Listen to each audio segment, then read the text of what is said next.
Welcome to the College Football Survivor Show, where playoff survival is always on the line. Here's Shehan J. Haraja and Bobak Hayeri.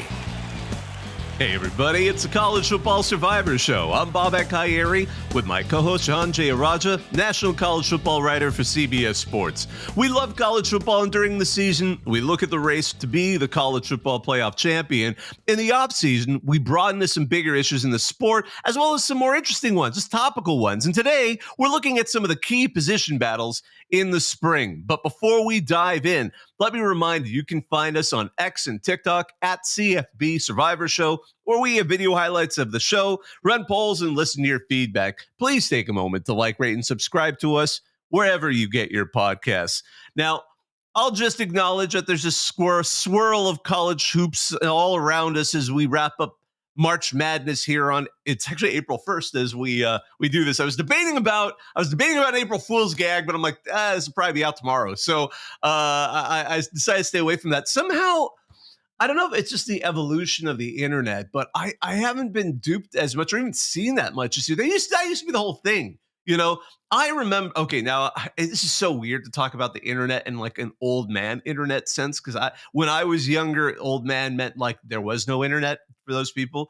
But like, I remember the thing was you'd log in and people would share the wackiest websites people would find. And now it's like you turn it on and it's like, oh, what tweet did you get duped by? It's not quite the same. It's not, they don't feel quite as elaborate. I mean, hell, my background is, I moderate a section on Reddit. Reddit just didn't do anything. I guess they were too busy becoming a public company or something, but they historically were kind of half-assed about this. They were either really good or April 1st was on a weekend and no one did anything because no one worked on a weekend at Reddit. Go figure.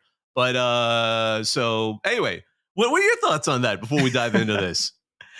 Well, I think the big thing is if you're going to do an April Fool's joke in 2024, like you have to commit to it. You got to like do background work. You can't just like drop something fake and be like, haha, it's fake. You know what I mean? Because like a good example of this, over time, the social media accounts, they posted like, oh my gosh, Caitlin Clark is out tonight. And it was like, haha, April Fool's. Like, that's a terrible joke. That's not a joke. Yeah. That's not funny. That's not good for anybody. That's not good at all, yeah. Whereas the one that I saw that actually was pretty good was TCU released like a whole branding guide saying that they were changing their mascot and logo to the squirrels from the frogs. And like their chancellor recorded like a long video breaking down like, this is why we think this is a good thing for our like our brand identity, and we think that it's time for us to move into the future. And like that was like well done because they put thought and like planning into it. You know, that if you aren't like, if you didn't come up with your April Fool's joke like more than a week ago and lay groundwork for it, then it probably sucks. Like that's the thing. It probably sucks then. And so the other part of this too, as somebody who obviously lives on Twitter a lot of the time, is that there's just so much legitimate misinformation right now, especially since they got rid of true verified accounts, that like, again, the bar for something to be funny is so much harder now on social media than it used to be a couple of years ago. Because, like, again, somebody like doing something fake or misleading you is just something that happens every single day. Actually, my wife said, she was like, oh, are you like on high alert right now just to make sure that that nothing is fake whenever you see it? I'm like, I guess that's kind of just how I live every day now. Yeah, I mean, because even before even when verified was meaningful, you always had to worry about being duped by an account that played with an I versus a lowercase L or something like that. You know, gosh, it's funny too because I think of some of the most classic April Fool's gags that go before even my time. I was thinking BBC famously in 1957 had this whole bit about the spaghetti harvest in Italy, and it pretended like the spaghetti was growing on trees. So they staged this whole video of like people taking the spaghetti off of the trees and putting it in baskets, and like it really confused people for a second because they put so much effort into it that this black and white video, you can find it on YouTube, but it's cute. You were in college at the time, right? but the one I'll give one shout out to one I thought was cute. FAU did something simple with a graphic, but they said, like, we're gonna have a battle of the coasts now in football with USF, so South Florida, FAU, and they did a whole graphic of a football field on an aircraft carrier, because they said, like, we're gonna play on an aircraft carrier now. I thought that one was cute. That one was, but at the same time, it's good. Obvious fake, but at the same time, you're not. I like it when there is just enough, like, okay, no, probably not. Or the crushing product announcement that you realize isn't going to happen, where you're like, oh. Really? That's always the worst, when people are when they drop something and it's like, well, why wouldn't you just release this product? We wanted this product. Like, I think a couple years ago, Twitter did that with like the edit button. People were like, oh, we're dropping the edit button, and everyone's like, okay, finally, and it was fake, obviously. Oh man. But obviously, and this wasn't an April Fool's Day, but like the classic bait and switch was the War of the Worlds broadcast back in 1938, where Orson Welles reads the War of the Worlds on the radio and makes people think that it's actually happening in real life. Obviously, again, that's maybe a moment where things got a little too real at times, but that is the OG of the bait and switch. It's always awkward when April 1st is also a key news day, like a Monday. So sometimes you get into, because I know, like, for example, On3 today dropped that they were taking I forgot his name, but Steve Wiltfong. Yeah, from 247, and people are like, this is an April. I mean, on Reddit, I was reading the comment section, like, is this a really elaborate April Fool's gag? This is pretty dark. Like, this is pretty, like, you're messing with the business of another company. Or I remember, the guy who wrote for Friday Night Lights, was it Buzz Bissinger? Bissinger, yeah. Yeah, but I remember when they had that. It's a fantastic article where he wrote about his Gucci addiction. Where he was spending hundreds of thousands. But the article came out in the April issue, so it was dated April 1st. And it was such an out there article, because he's really fascinating. Like, now I actually Googled him. He's such a weirdo. Yeah. His photo on Wikipedia now looks like him in all Gucci gear. But, like, no one knew this about him until that article. Yeah. And it happened to come out on April 1st. I'm like, this is a really elaborate, like, because he was talking about, like, it's a good, first of all, I recommend the article because it's fascinating to understand if you spend that much money at one of these boutiques, how they act around you, and how they're like, they don't sell you, they just kind of walk behind you and ask you, would you like that? And they know what you like, so you're like, yes, I would like that. And you're just kind of like, whoa, it's like, those the two towers, that the worm tongue, like talking to the king of those the Rohirrim or whatever, like, I don't know, but boy, are we far afield. So it's April 1st, but I think that's a good transition. Maybe we should start talking a little bit more about what's going on in the college football world. So spring position battles, we touched a little bit about this on some of the stories we were looking forward to just in general heading into the spring off season. But I think, I know this is an idea you had, Shehan, just to kind of dive into some of the more specific battles out there. I know both of us made lists of about 5 different programs and specific battles that are going on at those in the spring. And to be clear, we're not totally through the spring. So and some of them have wrapped up, and it's still not entirely clear what the answer is as we're recording this. But I'll let you kick us off. What was a spring position battle that has got you the most interested this offseason? Yeah, I think that there's one school that obviously the off-season talk and the off-field talk kind of takes center stage, and that's, of course, the University of Colorado. And Colorado, I think, especially when you're talking non-quarterback battles, has by far the most interesting collection of talent to look at, and that's an offensive line. They brought in 5 transfers on the offensive line. UTEP's Justin Mayer's among them. Houston's Tyler Johnson, rated a 4-star transfer by 247. A couple other really key guys. They also bring in Jordan Seaton, a 5-star tackle recruit, the number 1 tackle in the country coming in. But here's the other piece of it. They had 2 starters coming back, and both of them ultimately transferred, including multi-year starter Van Wells. They ended up at Oregon State. And while obviously I think everybody looked at Colorado last year and acknowledged this isn't a good enough offensive line unit, offensive line is a position group that is really dependent on chemistry and is really dependent on development. And so last year they actually brought in 7 transfers on the offensive line. They completely wiped the deck, essentially. Now they're starting over with potentially 5 new starters on the Colorado offensive line and a new offensive line coach, by the way, with Phil Lodeholt coming in from Oklahoma. I'm fascinated. Do they have 5 playable players in 2024? And even if they do have 5 talents who could start, are those guys going to be able to come together, execute, build chemistry, not just with themselves, but with their quarterback, Shedeur Sanders, in time for a pretty tough 2024 season?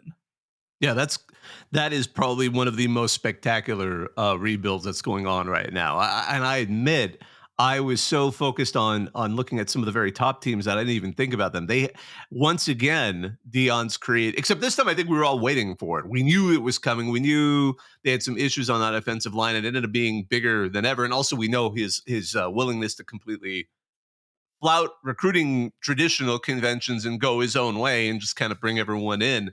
But yeah, you've hit on every particular topic on that. I don't know how it's going to go. This is going to be if this now it can be serviceable. I think Shedeur Sanders is good enough that if it's serviceable, they should be able to get some good production just as a team on that offense. But if this doesn't work, my goodness, it's going to be. I can't even imagine the fire that's going to start igniting in Boulder. Now he's such a it is. Has there ever been a coach that just makes you kind of you start to say something that is conventional wisdom, and then you realize, you know what, but it's Deion.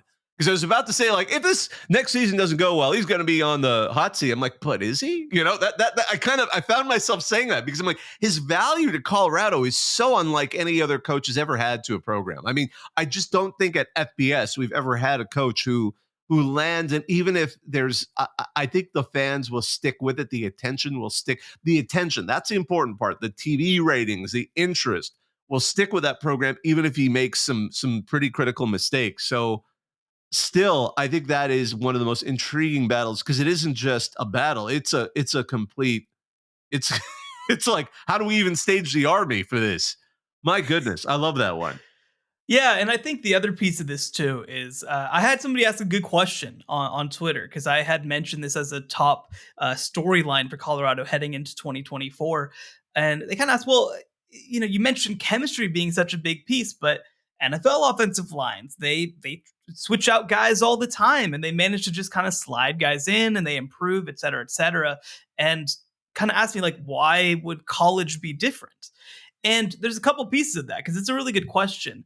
One, when you look at just predictive metrics in college sports, offensive line production and returning production is actually one of the top correlations to team success, not just offensive success, but team success. You look at last year, Michigan, they returned so many offensive line starters. They go on to win the national championship. Texas, same deal. In fact, 3 of the 4 playoff teams last year were ultimately teams that returned 3 or more starters on the offensive line. And the other was Bama, who had a very un-Bama-like season also. So, I mean, it's a pretty good correlation. And when you look at it, college players are less talented, just straight up, than NFL players, right? They don't necessarily have the physical skills to just jump in right away and everything be okay. And the other piece is that when you're in the NFL and if you last, you have a level of experience to where your communication has to be at a certain level, right? Like if you're a guard, you have to know how to communicate with your center, no matter who your center is.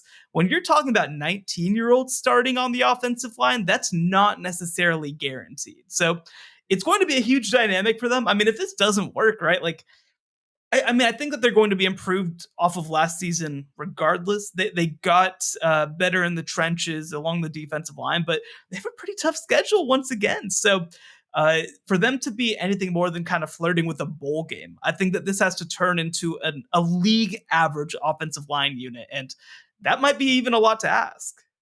Yeah, absolutely. I can't wait to see how that goes this season. I went a little. So I kind of when I assembled my list, I kind of started to look at some of the teams in the top 10, top 15, at least in these way too early kind of rankings. And one team that kind of caught my eye that I think I didn't want to launch with a quarterback because I do want to mention at least a few of these quarterback battles. But one that's interesting, who's going to step up for Mizzou? in their running back battle to replace Corey Schrader, who had that wonderful story. I mean, the Corey Schrader story is still fantastic. I love it. But obviously that story continues now as he heads to the NFL. But they had two guys who were already there. They had Tavoris Jones and Jamal Roberts. But then they had two interesting transfers. And now with the spring game, it seems like they have taken the lead. Both transfers, by the way, are from the Sun Belt. Nate Knoll from App State, obviously Eli Drinkwitz' former program. He brings that kind of speed and pass catching ability. And Marcus Carroll from Georgia State brings that strength between the tackles. So it seems like you've got that thunder and lightning setup going on. And I know, just kind of reading what's going on there, the running backs coach, Curtis Looper, said they're open to a running back, kind of a by committee approach. So maybe they could even work in the two guys already there. But that is an interesting one because he said, like, even last season, before, Corey Schrader, who, again, exceptional story to be a D2 quarterback, probably D2 running back, suddenly being an SEC stud. They were willing and open to go to a running back by committee section, but I'm very curious to see what happens, especially as we get to the fall, to see who becomes, or which more than one person becomes the running back to be the ground game for the Mizzou Tigers. No, it's a great question. And like you mentioned, the offensive, the running game, rather, was such a huge part of why Missouri was able to take a big step last year. And Cody Trader, like you mentioned, just somebody who was able to be a big bruiser, somebody who was just relentless as a runner and took a step that not really anybody expected.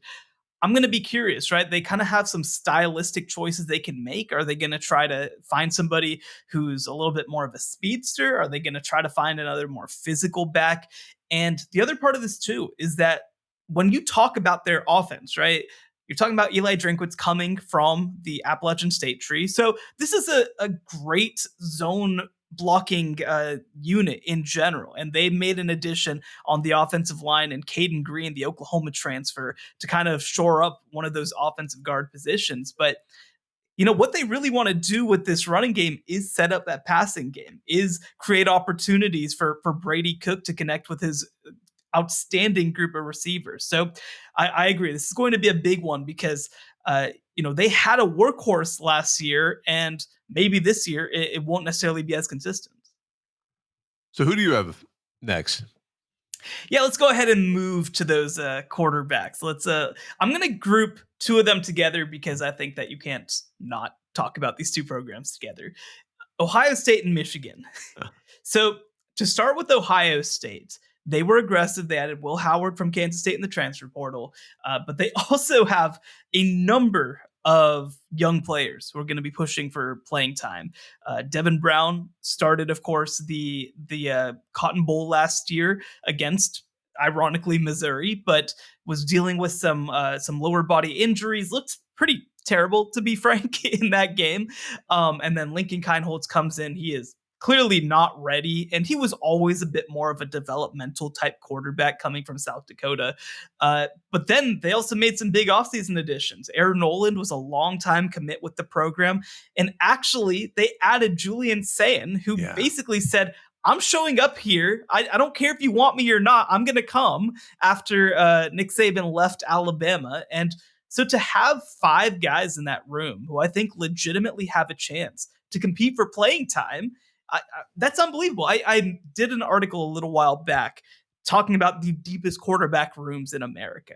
And to me, Ohio State is clearly number one. The issue is they don't have the star right now. They don't have the sure thing. I think that Will Howard is probably the starter, but it's not just who starts for them. It's who ends up finishing number 2 on that depth chart, who finishes number 3 on that depth chart. I mean, obviously, camp is going on right now. I think that somebody is liable to leave, right? If they don't necessarily like how they look on this depth chart whenever the post-spring portal window opens up. But that kind of is one that I'm going to be keeping an eye on, not just for the starting quarterback battle, but kind of to see how things stack up behind them as well. Yeah, it's funny for them. My note was who's going to be left, after the spring. I mean, I'm not saying they're going to have a ton of people leave, but it's like, yeah, somebody's got to leave. So how about Michigan? So we talked about Michigan a few weeks ago, of course, because they are just so wide open at this point. JJ McCarthy was a mainstay for them, and Jack Tuttle was the primary backup, and he is back for what I believe is a 7th year of eligibility. So if they want some experience, they've got it with Jack Tuttle, who also started, I believe, at Indiana before.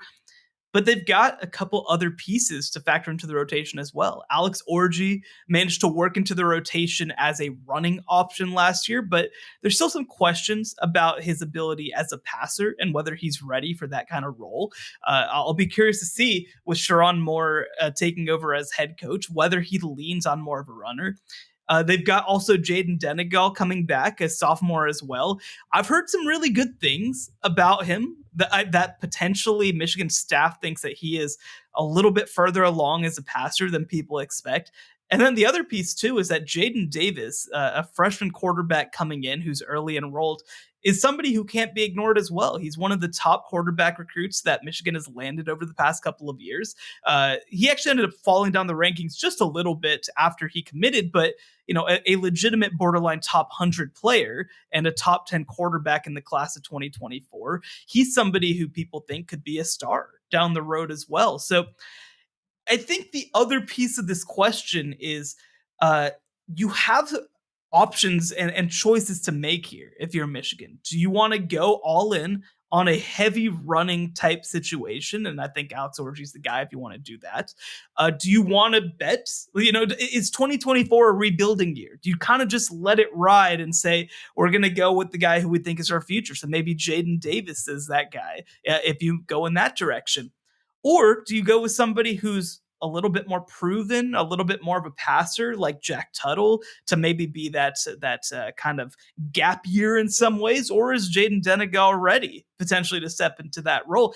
I don't think that we have any idea what direction Michigan is thinking. And again, it's worth saying Sharon Moore is the offensive coordinator, but Jim Harbaugh was a huge part of recruiting this quarterback room as well.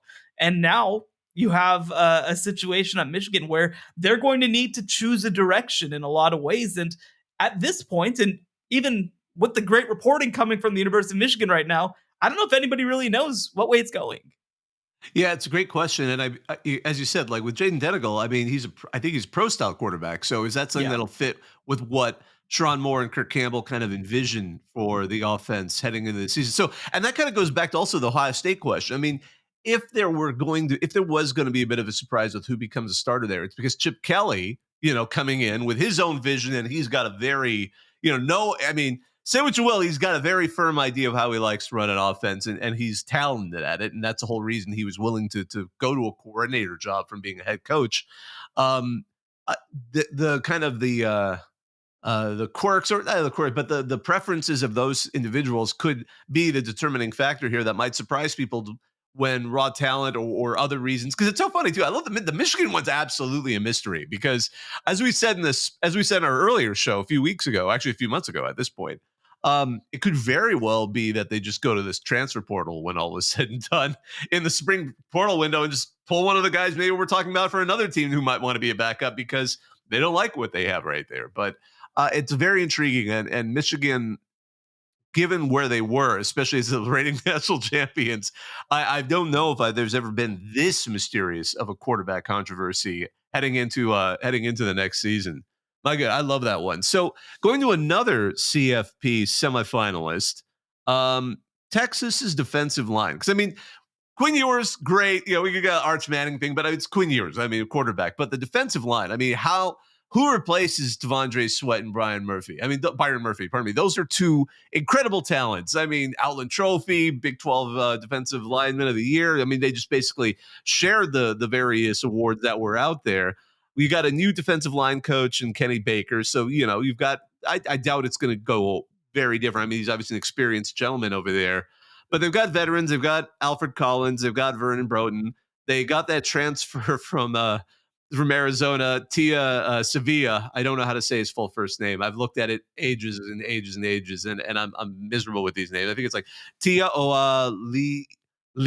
That would be it, because when you see two I's in a row, it's like there's a E. Usually sometimes there's a O. I can't remember what they say, but it's like looks like an apostrophe. I have an apostrophe in my name, but there's a Hawaiian version of it that kind of does something else. But then they got some young players. They've got Jere Bledsoe. They've got Aaron Bryant. They got a massive redshirt freshman in Sidir Mitchell, who's like 372 pounds, in a 6'6" frame, to be fair.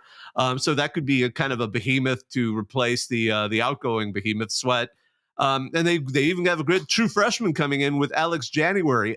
That line was so important to that Texas defense, and especially with those two leaving. Unlike some of the other transfers they've come in, like where it's like, okay, wide receiver, you've got some incredible talents coming in from Alabama and elsewhere to kind of step up. The question is, those are two guys that are hard to replace. And Shehan, given your understanding of just football in Texas, the state of Texas, I'd love to hear your thoughts on this one. Yeah, it definitely helps that he was an Alex January enrollee and didn't wait until Alex June to come in. But I think so. So this is a great question. So they got a huge addition when Alfred Collins decided to come back for another year. He is somebody who early in his career really popped, but he kind of ended up without a position in some ways. He's bulked up. He's going to legitimately play defensive tackle heading forward, kind of step into that role. I think that he has a chance to really pop potentially in this unit. And the other thing, too, is I think that you really have to like what they have on the edges, even maybe a little more than what they had last year. Ethan Burke was a first-year player last year who maybe a second-year player, rather, who managed to kind of come in and be a big-time player. And you mentioned Sydir Mitchell. A lot of people think around the 40 acres that he's going to be the guy who replaced Devontae Sweat. The question for him is going to be conditioning. Like you said, 372 pounds, not necessarily something that you can just expect, right? Like that's one of the powers that Georgia has had over the years. They can rotate these guys. I think that Texas is going to be able to do that to a reasonable extent. Probably tackle a little bit less than maybe at end, where you have some guys like you mentioned, like Vernon Broughton coming back for another year. But I do really like what they bring back. And again, when you talk about those edge players, Ethan Burke, Justice Finkley, Baron Sorrell, I think that potentially they have a chance to be even better this upcoming year than they were during their trip to the college football playoff. But overall, I mean, I love this. And you kind of just look at the defense in general. I mean, this defense was really good on the front end last year. I think they have a chance to be better on the back end in a lot of ways. They bring in Andrew Makuba from Clemson as well at safety. I mean, I loved that addition. A kid from Austin, by the way, Jahdae Barron, decided to come back, and I don't really feel like he needed to. I felt like he could have been an NFL draft pick if he had decided to declare.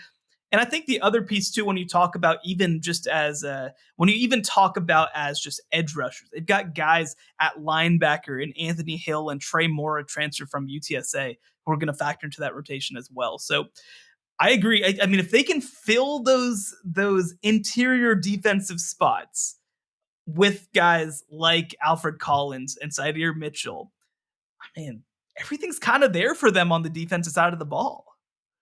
Absolutely. Now, who do you have as your third kind of program you want to talk about? Yeah, I'm going to go to Notre Dame. And I'm going to go to the position group that I feel like has added like a shot in the arm since Marcus Freeman took over this program. And that's wide receiver. Now, last year, heading into the bowl game, all of a sudden, all of Notre Dame's receivers decided that they did not want to be a part of this program anymore. And it was bizarre. Like I did not expect the exodus that they had, but in a funny way, it ended up being a huge benefit because Steve Angeli comes in at quarterback. He has a great game against a pretty depleted Oregon State team, but you have guys step up like Jordan Faison, Jaden Thomas, Matt Salerno, and they already were going to return Jaden Greathouse, who to me is like the star of that group, the guy who I think could be a breakout player. But the question's going to be, they obviously were inconsistent at that receiver position last year. They were young, so I think that potentially has a chance to improve. And they did bring in some transfers as well. Chris Mitchell was a player from FIU who factored in a big way. Jaden Harrison was Marshall's top receiver last year. A name that people might remember is Bo Collins from Clemson. And he was kind of asked to be that number one guy at Clemson and wasn't really built for that, but now maybe he can be a number 2 or number 3 in a really good Notre Dame offense. And I think that even when you talk about the context of all of this, it's bringing in Riley Leonard and Mike Denbrock to run that offense. So I think that overall, if Notre Dame is able to upgrade that wide receiver position and find a group of 3 guys who can be consistent contributors, especially knowing that Audric Estime at running back is off to the NFL, that's where I think that they can start taking those small steps towards being not just a team that competes for the playoff, but potentially one that can win some playoff games as well.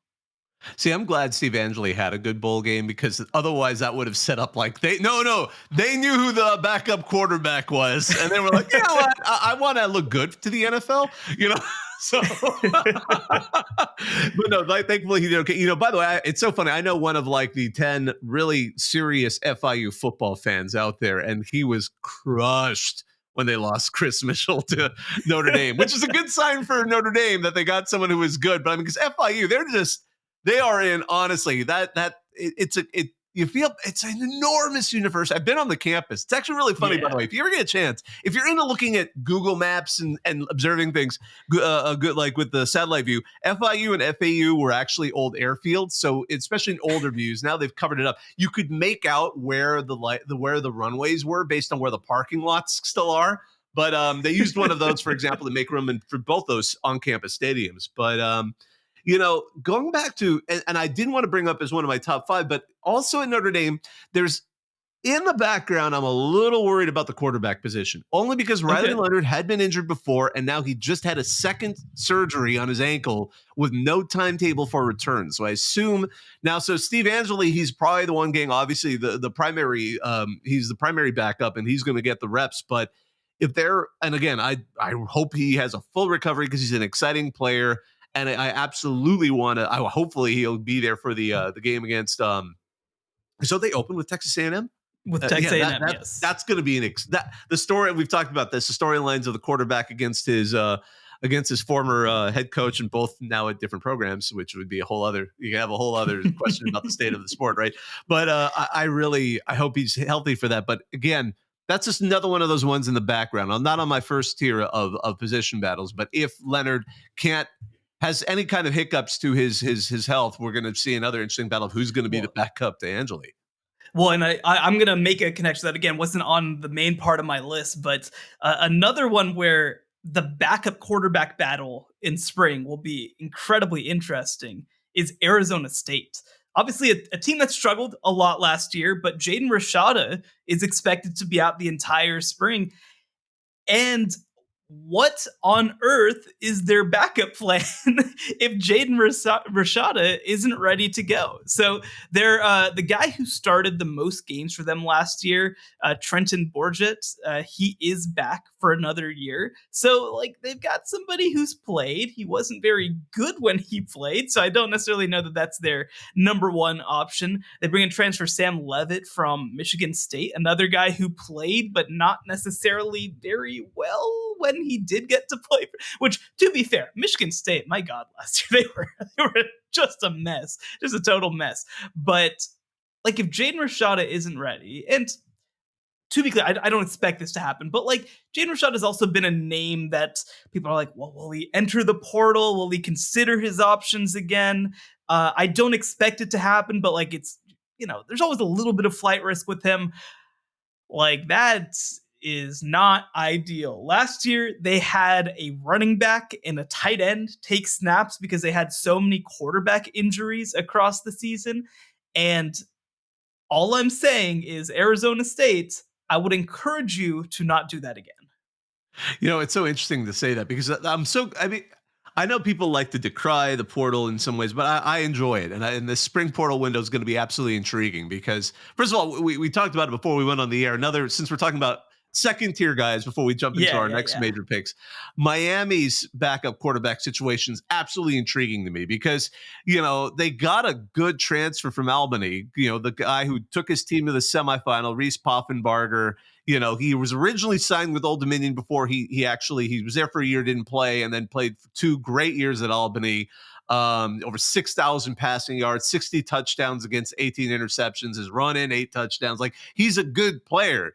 He transfers to Miami, and then at the last second, Cam Ward transfers in, and he's got to be like, for reals? You know, and I'm sure he's a competitor. Don't get me wrong, but I mean, by all accounts, this is Cam Ward's job. Like, that you don't bring him in, and probably the paycheck it required to get him to not look in the NFL to bring him in. And so I wonder if guys like that we're going to see jump into the portal, because it's kind of like what we were talking about with Ohio State. Like, who's going to be the backup and who's going to maybe look elsewhere to be a QB2 or just frankly be a QB1. Because Miami's also got, Ja'Cory Brown. He's a physically gifted QB. He started at several games. He was, he played well in the bowl game against Rutgers, and they've got Emory Williams there too. So, like, when you see those situations where you've got someone like Poffenbarger who thought he was going to go there, I mean, like, is that where if Jalen Rashada doesn't look like he can actually, Jalen Rashada can't play in the fall, if it's starting to look like, is that when you bring in someone like that? Hey, he's ready to go, and assuming he fits in the system. I admit I'm not as familiar with the Albany offense to know whether or not it's compatible with the Sun Devils. Come on. Yeah, now. I know. I'm trying to say all I know is the Great Danes got run over by the Jackrabbits, because the Jackrabbits, like, it's terrifying. I really now want to see South Dakota State play an FBS program. I mean, that's, I don't want to get into the whole like promotion relegation, but damn. Like 59-0. That wasn't even like a. It's something else, man. It's something. That else. was I must break you game. That wasn't even that. But anyway, maybe we'll see some of those in the 12-team playoff. But here in FBS. But anywho, I'm gonna go on to my next selection, because that was gosh, there's so many good ones. I am gonna go with another running back battle, because this one's intriguing, because the head coach has straight up said, looks like we're probably gonna have to go to the portal. And that's the Ole Miss running back situation. After the king of the portal, Lane Kiffin, brings in all that incredible talent. We've talked about it. But then Quinshon Judkins just goes to Ohio State, because I guess he's like, this is all cool, but I want to be on a championship caliber team. And they bring in Logan Diggs, which is actually a great bring, from LSU. He had some injury issues, but then boom, he's got another offseason knee surgery. So that throws a whole wrench into these plans. So they actually brought in someone, but unfortunately, he's got an injury. So they've got Ulysses Bentley IV, who seems to have the current edge to be the starter. They've got Kendrick Riscano. But at the same time, Lane Kiffin said you're going to have another free agency window coming up. If you guys look out there and look at a running back position, just like you would in the NFL, you're going to attack free agency at that spot. It is what it is. And interestingly, there's a rumor that Ole Miss is going to is going to target a former running back of theirs, Henry Parrish Jr., who went to Miami and may end up coming back to Ole Miss, which is really kind of an interesting situation in and of itself. But I don't know. That one's got me interested, because Ole Miss is a contender. Absolutely. If they don't get into the 12-team playoff, that would be a probably disappointment this season. But this running back situation is definitely not something that I think they expected to have, and here they're in an awkward position. Yeah, it's an interesting dynamic too, because, I got to cover Ulysses Bentley pretty closely when he was at SMU before, and like, he just doesn't have the body type to be a physical guy, right? Like I think that the thunder and lightning of Quinshon Judkins and Ulysses Bentley was great, but I sort of feel like if Bentley's going to be the number one guy, they need to bring in somebody a little bigger, and Logan Diggs fit that profile as a transfer. I don't really feel like Henry Parrish does. I don't think that he's quite that kind of running back. So I'll be very curious to kind of see what ends up happening, right? I'll be kind of curious to see whether they decide to move somebody over, or if they, like you said, bring in a transfer. But ultimately, I think that, like you said, they have to lock up that position. And it's also worth mentioning Jackson Dart is going to feature into that running back room. And, obviously as a runner is more what I mentioned. But yeah. I think that ultimately, this has been a team that's leaned on the run much more than the pass over the years, for all of the talk about Lane Kiffin's, pass happy quarterback development. Like, they are a running team first and foremost. And if they're not able to run the ball at a high level, I think that that's a huge damper on what this team can be. So who do you have as your next program? Yeah, I should have brought this up when we were talking about this team earlier, but I'm actually going to go to the other side of the ball for the University of Texas, and I'm going to go with the wide receivers.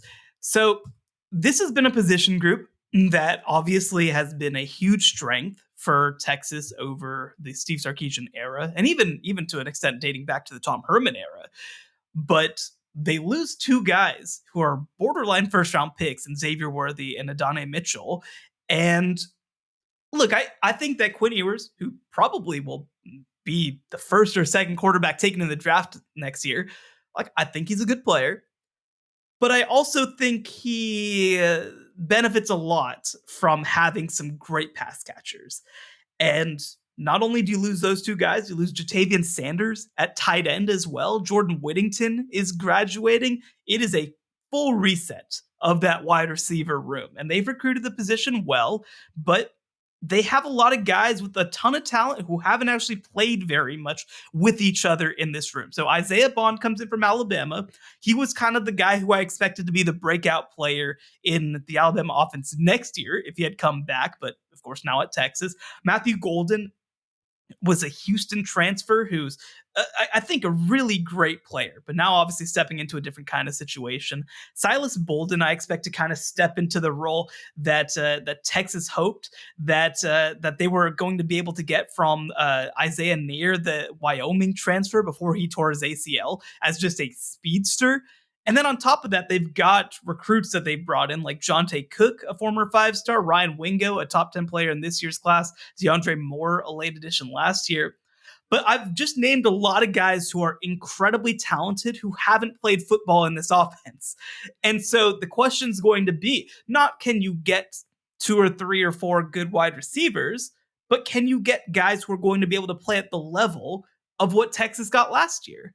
Especially with the context that Jonathan Brooks is gone. And once Jonathan Brooks at running back suffered an injury last year, this Texas offense was not the same as it was through the first half of the season. So ultimately, look, they're going to be fine at that wide receiver position. We're talking levels, though, right? If Texas wants to be a title team, this has to be a strength of the team. I don't think good enough is good enough for Texas to be a national championship contender. And we talked about the defense and what they brought in and how they filled holes. But on the offensive side of the ball, I think at receiver, man, they need some big-time players to step up. You know, on the defensive side of the ball, for another title contender, I wanted to go with, I guess, the Ole Miss counterpart in the Big Ten, Penn State. They're like, that's not very they nice. have a rivalry. To either program, that's not very nice. Penn State doesn't have a true rival. I know on places like Reddit there became a whole running joke that Texas Tech, which also doesn't have a real rival, said we're now rivals with Penn State, and both their fan bases. How dare you disrespect the Butt Bowl like that? The BU Texas Tech rivalry that they're probably not going to maintain. Texas Tech really got into some weird rivalry stuff before Texas A&M left. You remember that one where like they took down the goalposts and tried to ram them into the Texas, I think it was the Texas A&M visitor section.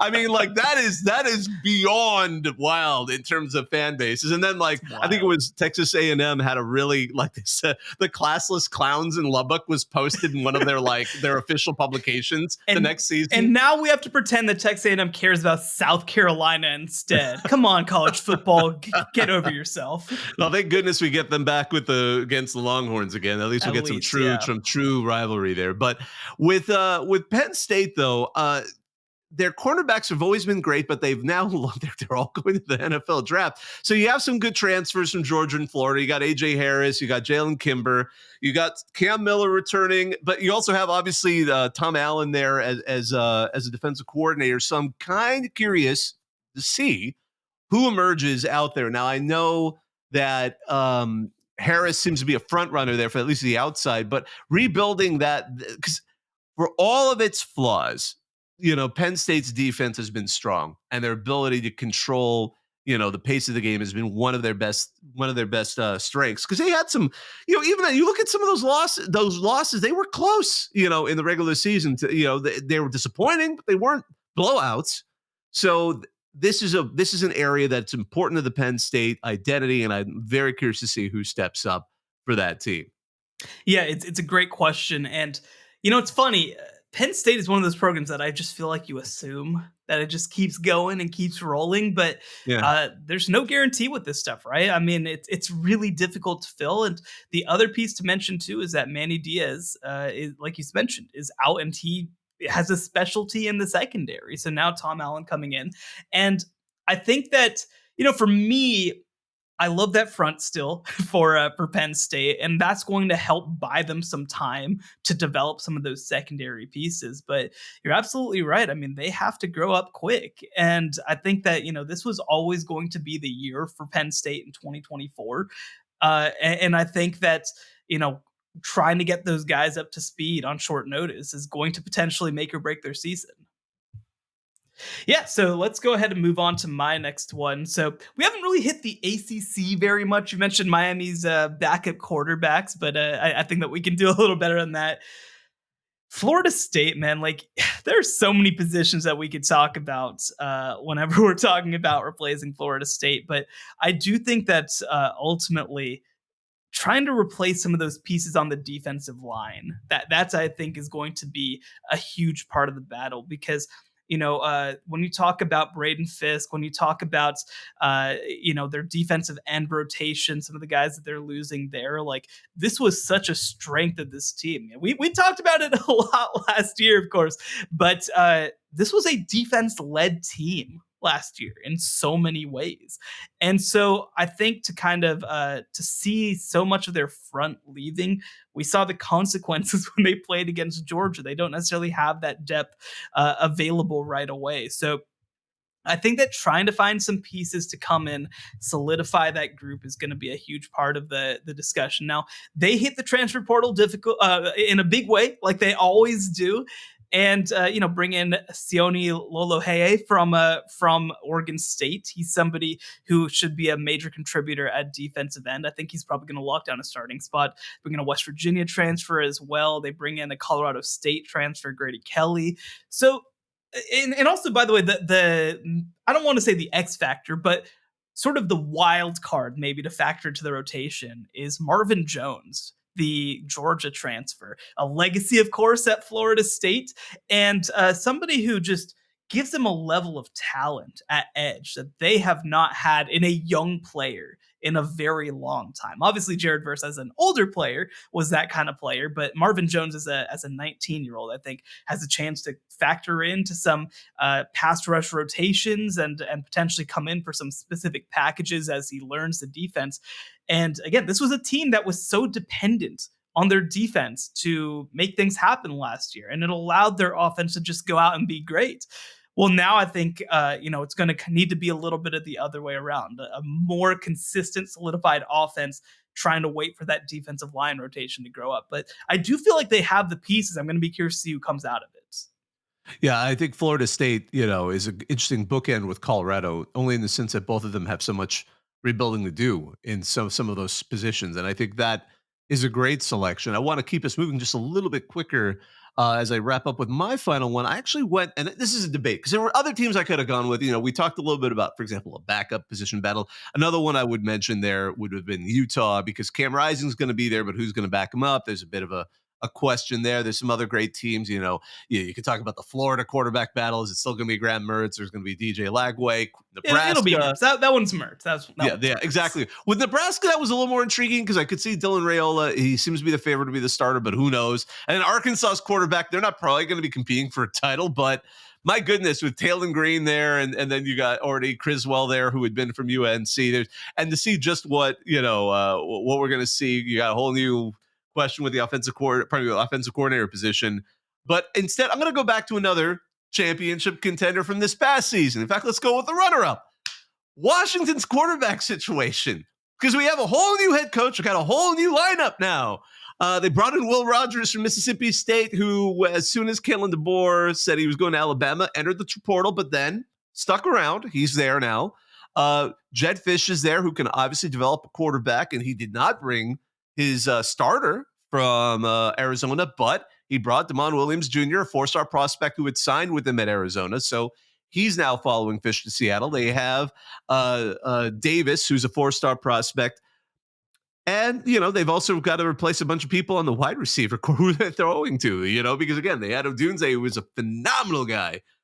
They've got some other good guys there. They got Jeremiah Hunter, Denzel Boston, Rashid Williams, Giles Jackson. There's people they can look at to throw to, but that entire passing offense is now, well, who's going to take the lead? Who's going to be one? I think, again, Will Rogers seems to be the presumptive favorite. I mean, that's probably how they were able to get him to stick around.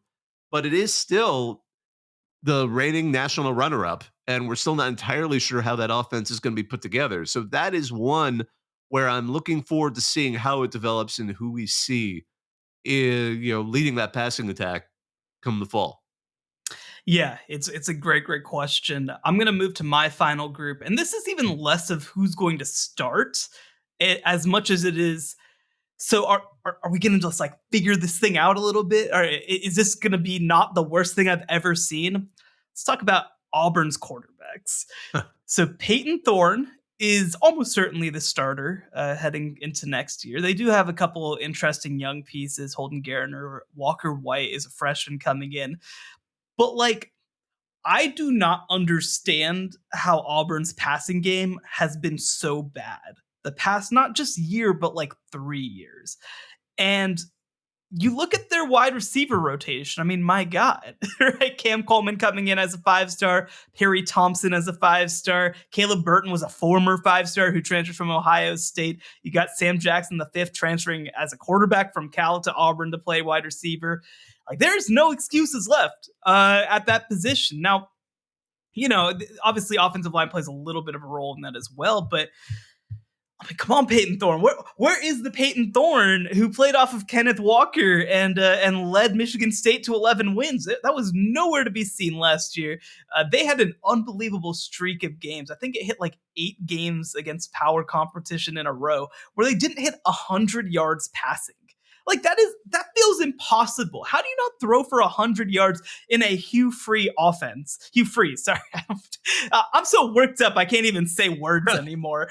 But for Auburn, it's just you got to do better, man. Like you got to do better at that position. Whether it is Peyton Thorne just getting pushed a little bit more at the quarterback position, whether it is someone new coming in and pushing for playing time, the pieces are just there around them on the offensive side of the ball, and somebody has to step the hell up. It was embarrassing how this offense looked last year. Well, if I'm going to wrap up my side, and this is actually my 6th pick, I just realized, we'll go with, I'm actually going to pair up 2 teams because they're the 2 West Coast challengers to the Big Ten that are incoming. And that is, of course, USC and UCLA. No, just kidding, not UCLA. Sorry, UCLA. But I mean, USC and Oregon because of the quarterback battles there. They're 2 presumed favorites, but with serious challengers, guys who have been starters, who have been talented. You have Miller Moss, who kind of ruined USC's transfer portal plan by just having an incredible game in the Holiday Bowl. So he seems to be the presumptive starter. And again, he was no slouch. He was a top 100 player and the 12th ranked quarterback in the 2021 class, who was the first, I think, real commit for Lincoln Riley. So he seems to be the starter. But then they got Jaden Mayava from UNLV, who stepped up when the starter got injured, threw for 3,000 yards and 17 touchdowns. And Riley wants 2 starter-level guys in that quarterback room, and he certainly seems to have them right now. So presumably Moss. And then at Oregon, we obviously have Dylan Gabriel. Oklahoma, previously UCF, is thrown for like over 14,000 yards, 125 touchdowns. He knows his way around a football field.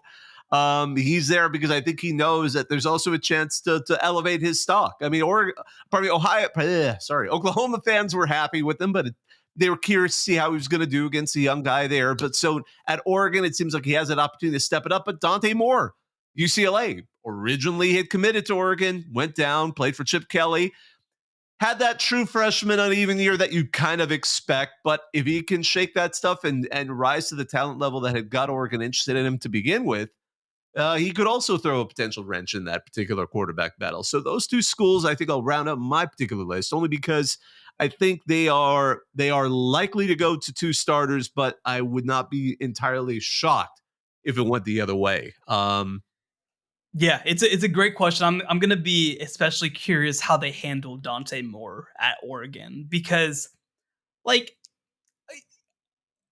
he did not look ready when he played at UCLA last year. Had a lot of issues with interceptions. I will mention, as an analyst, I'm not like dying over freshmen throwing interceptions. I want to see them being aggressive and trying to like figure out what they can do at the collegiate level. I also understand why a program like Oregon, that should be a to me, the number 2 team probably in the Big Ten next year. Like you probably don't want a guy who's throwing a bunch of interceptions, but I'm going to be curious how they handle him, because let's say that he comes through. I mean, they have a good young quarterback in Austin Novosad, who's also part of that class. He was kind of the guy who replaced Dante Moore when he flipped at the last second from Oregon to UCLA.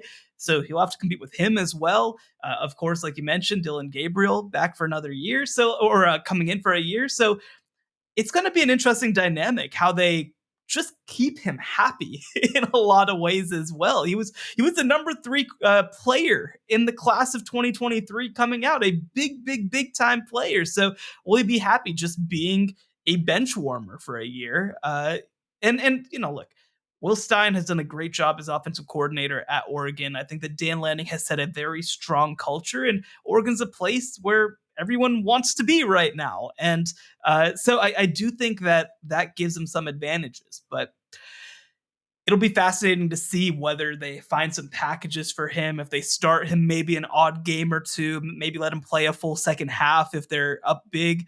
Because, you got to manage personalities in that room. And I think Dylan Gabriel is maybe that perfect guy to help manage that, because, Oklahoma, similar deal last year. Jackson Arnold coming in, a top 10 player in the class. There was always an understanding that, Dylan Gabriel, we're probably not going to be welcome back here in 2024 because we want to start Jackson Arnold heading into the SEC.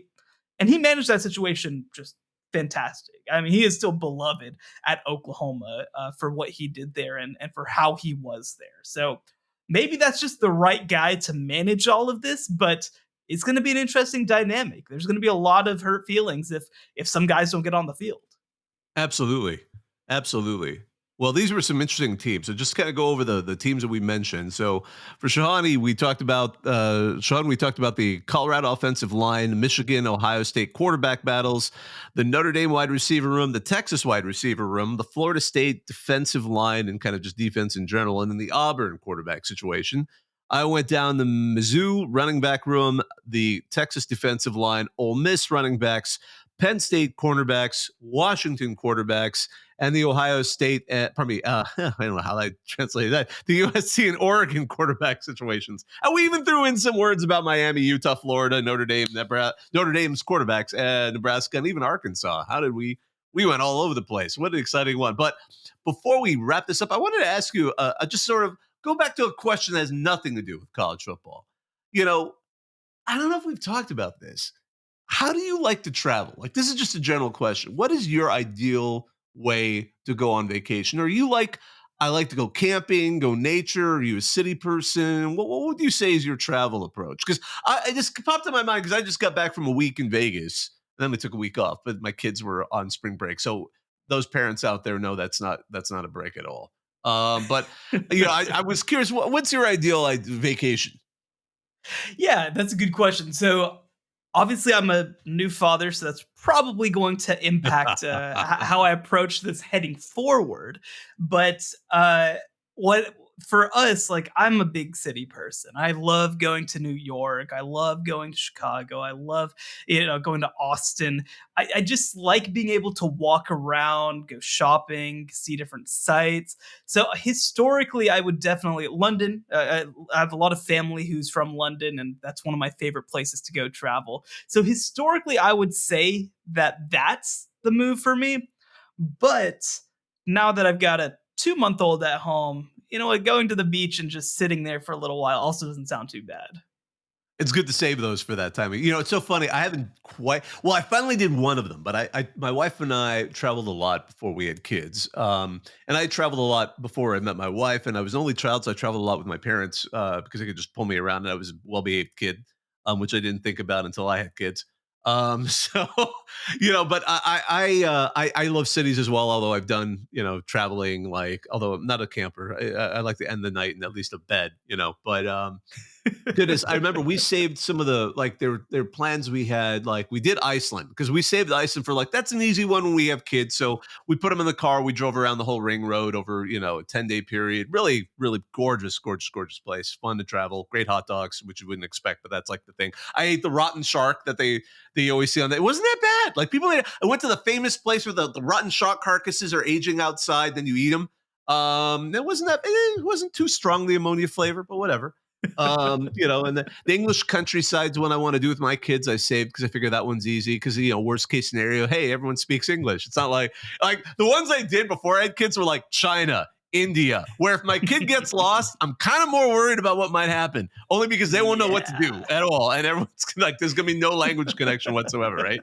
So like Mumbai, I did on my own because Mumbai or like Beijing, I'd be like, don't lick that. You know what I mean? Like I would just be like completely in panic mode the entire time. But yeah, I'm more of a city person. I love big cities. I love all of those places. I have relatives in London as well. Tokyo is still one of my favorite cities of all time. But Vegas, man, I know you haven't been, but you kind of never been. Like, I don't get it. I'm like, I did not gamble for that entire week. I just go there. It was funny too because I forgot March Madness was happening. Like the sports books were just blowing up. But I was there. I walked the art district in the morning. Went on a little coffee safari. Had 4 cups of coffee that morning. I was really wired by the end of that, but my boys and I walked outside, went to the container park, saw that famous fire-breathing praying mantis they have outside. I went to the Neon Museum. I went to a really cool space called it's called Area 15, so they just reversed 51. But it's got the Omega Mart by Meow Wolf, which is a really cool art collective out of Santa Fe. Very surreal. They have one in Dallas now, actually. Just opened. Really? I know they're trying to do more of these kinds of spaces, some temporary, some permanent. But yeah, so if you get a chance, the Omega Mart in Vegas was just a mind-blowing experience. But yeah, I went to their Chinatown, which is funny. It's like Pan-Asian town. It's like it's way denser than I expected. Actually, you and I were in Houston and we went to that. Remember, it was like their Chinatown neighborhood, but it was like Asian town. Yep. And it was like every Asian, completely. It was like that, except it was denser somehow. So yeah, I gotta say, I'm just, I'm not, I should be a part of the Vegas, I guess, welcome committee. But man, I love that city. Any excuse I can go, I've never been disappointed. And the food, I went to Joel Robuchon. I took my boys. We had 3. Oh my gosh! And the chef came out, talked to them. It was wonderful. All right. I'll go to Vegas. We gotta get you. My goodness. Well, I will say too, we finally found one other good April Fool's joke. So for people who don't know, Montana Senator John Tester lost 3 of his fingers in a meat grinder accident when he was a kid. So like he has just like 2, like a thumb and a pinky on one hand, right? He's like. Ever since he's been alive, he's had that. He posted on Twitter just now a picture of him with 2 full hands saying, "They finally grew back." That's good. That's a good one. So finally, a second good April Fool's joke today. Oh, man. Yeah, that's a fun one. That's simple, good.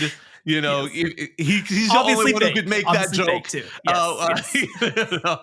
So that's awesome. I love it. Well, I think that's a good spot to wrap up. I just wanted to take a second to thank all of you all for listening. Thank our producer, Joey Aliberti, for putting this show together on the back end and making us sound and look good. I wanted to, again, if you get a chance, check us out on Twitter or AKA X. I'll get used to saying that at one point. And TikTok at CFB, at CFB Survivor Show.